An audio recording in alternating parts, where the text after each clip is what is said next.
नमस्कार।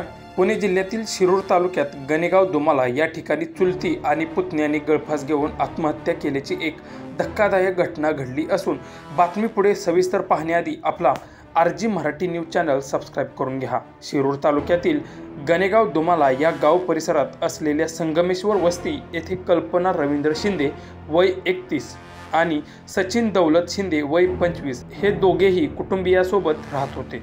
मात्र रविवारी रात्री 1:30 वाजण्याच्या सुमारास घरगुती कारणातून कल्पना यांनी घरातील लोखंडी अँगलला साडीच्या साहाय्याने गळफास घेऊन आत्महत्या केली।